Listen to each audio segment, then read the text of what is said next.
Dans l'actualité économique, c'est sans doute la meilleure nouvelle de la décennie pour Airbus. Une commande de 18 milliards d'euros. Je vous le disais, c'est tout simplement le plus gros contrat de l'histoire de l'aviation civile. Plus de 200 avions vont être livrés à une compagnie indonésienne. Un contrat tellement important qu'il a été signé sous les lambris de l'Élysée. Les explications de Pascal Vinquel et Paul-Étienne Zahn. Terima kasih banyak. Thank you very much. Merci beaucoup. Pour la circonstance, le PDG d'Airbus s'est mis à l'indonésien. Il est tout sourire et il a de quoi. Sous les ors de l'Élysée, il signe la plus grosse commande jamais enregistrée par l'avionneur. 18,4 milliards d'euros pour 234 appareils de la famille des A320. L'acheteur est le fondateur de Lion Air, une compagnie à Bakou née il y a seulement 13 ans.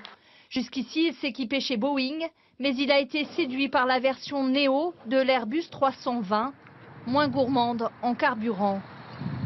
À Toulouse, c'est justement sous les ailes d'un Neo estampillé aux couleurs de Lion Air que le contrat a été fêté. Des applaudissements pour la compagnie qui vient conforter un cahier des charges déjà bien rempli. Notre marché est porteur. Nous avons aujourd'hui plus de 5000 avions Airbus en carnet de commande.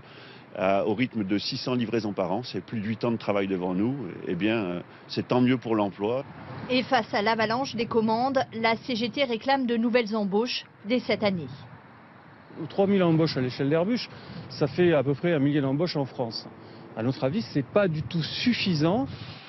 Aujourd'hui, 42 A320 sortent des chaînes de production chaque mois.